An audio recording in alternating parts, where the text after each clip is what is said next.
போட்டுமா போட்டாமே.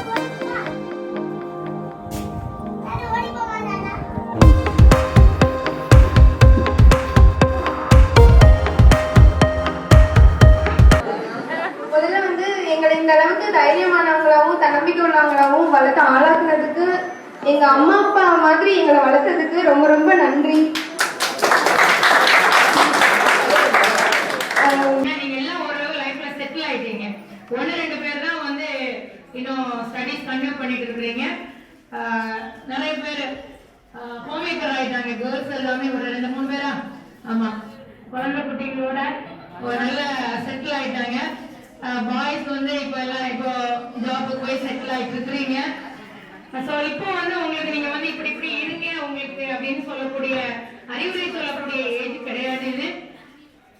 அந்த இதை நான் சொல்ல வரல. ஆனாலும் என்ன செய்யறது, தொட்டில் பழக்கம் சுடுகாட்டு மட்டும்னு சொன்ன மாதிரி உங்களை பார்த்த உடனே ஏதாவது ஒண்ணு சொல்லணும்னு தோணுது. அதனால ஒரே ஒரு குட்டி கதை வழக்கம் போல. சரியா? உங்களை மாதிரி இப்பதான் லைஃப்ல அப்பதான் செட்டில் ஆன ஒரு நியூ கப்பல் வந்து ஒரு பெரியவர்கிட்ட போய் நாங்க இந்த லைஃப்ல நாங்க பிரைட்டா இருக்கணும் அப்படின்னு சொன்னா நாங்க எப்படி எங்களோட லைஃபை வந்து நாங்க கொண்டு போறது, நல்லா படிக்கணும்னு அம்மா அப்பா எல்லாம் ஸ்ட்ரெஸ் பண்ணாங்க. சோ அவங்களுக்காக நாங்க படிச்சாச்சு. நல்ல வேலைக்கு போகணும்னு சொல்லிட்டு அப்பா விரட்டினாரு, நல்ல வேலைக்கு போயாச்சு. அதுக்கடுத்து ஆப்வியஸ்லி திருமணம் தான். சோ நான் கல்யாணம் முடிச்சாச்சு. இனி எப்படி எனக்கு லைஃபை கொண்டு போறதுன்னு தெரியலையே, பயமா இருக்கு, நாங்க எப்படி வாழ்க்கையை நடக்கணும் அப்படின்னு சொல்லிட்டு அந்த நியூ கப்பல் போய் ஒரு பெரியவர்கிட்ட கேட்டாங்களாம். நம்ம ரிட்டையர்ட் டீச்சர்ஸ் 2 பேர் இருக்காங்க இல்லையா, அவங்க மாதிரி பெரிய ஆட்கள், தமிழ் டீச்சர் மாதிரி பெரிய ஆட்கிட்ட போய் கேட்டாங்க. அப்போ அவங்க வந்து அவர் வந்து சொன்னாராம், ஒரு வேற ஒண்ணுமே சொல்லல, வாயிலே சொல்லல, 3 பொம்மை எடுத்துக்கிட்டாராம். 3 பொம்மை. ஒண்ணு வந்து பஞ்சினாலான பொம்மை, இன்னொன்னு வந்து சர்க்கரையினாலான பொம்மை, இன்னொன்னு களிமண்ணாலான பொம்மைன்னு 3 பொம்மை எடுத்தாராம். 2 பேர் வந்திருக்காங்க, நாங்க எப்படி எங்க லைஃப் இனிமே கொண்டு போக அப்படின்னு கேக்குறாங்க. இவர் 3 டம்ளர் எடுக்கிறாங்க. 3 டம்ளர் எடுக்கிறாரு. 3 டம்ளர்ல ஒரு இதுல வந்து பஞ்சு பொம்மையை போடுறாரு, இன்னொன்னுல வந்து சர்க்கரை பொம்மையை போடுறாரு, சீனினால் வெள்ளத்தினால செய்த பொம்மையை போடுறாரு, இன்னொன்னுல வந்து மண் பொம்மையை போடுறாரு. கொஞ்ச நேரம் ஒரு ஆஃப்டர் 5 மினிட்ஸ் 5 நிமிடங்கள் கழித்து அதை பாக்குறாரு.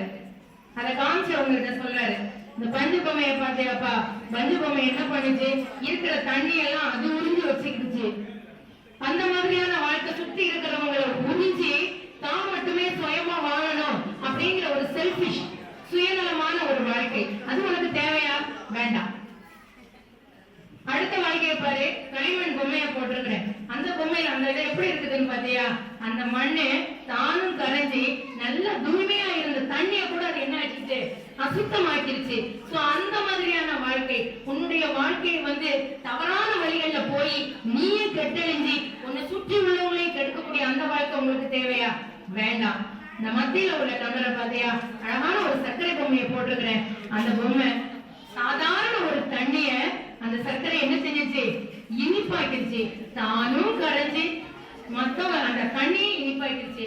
அதே மாதிரியான வாழ்க்கையை தான் நீங்க வாழணும். நீங்களும் வாழ்ந்து பிறருக்காகவும் வாழ வேண்டும் அப்படின்னு அந்த பெரியவர் சொன்னாராம்.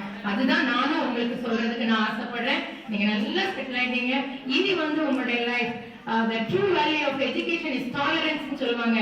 the true value of education is humanity னு சொல்வாங்க. so tolerance அப்படிங்கறத நீங்க வாழ்க்கை பாதையில, சகிப்புத்தன்மை அப்படிங்கறத இதுவரைக்கும் நீங்க கடந்த பாதையில கற்றுக்கொண்டிருப்பீங்க.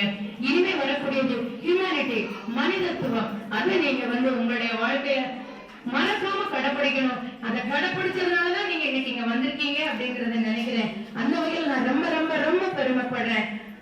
இன்னொன்னு எனக்கு தெரியும், நீங்க இந்த ஃபங்க்ஷனை இந்த வருஷம் நீங்க எதுக்காக வச்சீங்க அப்படிங்கறத ஐ நோ.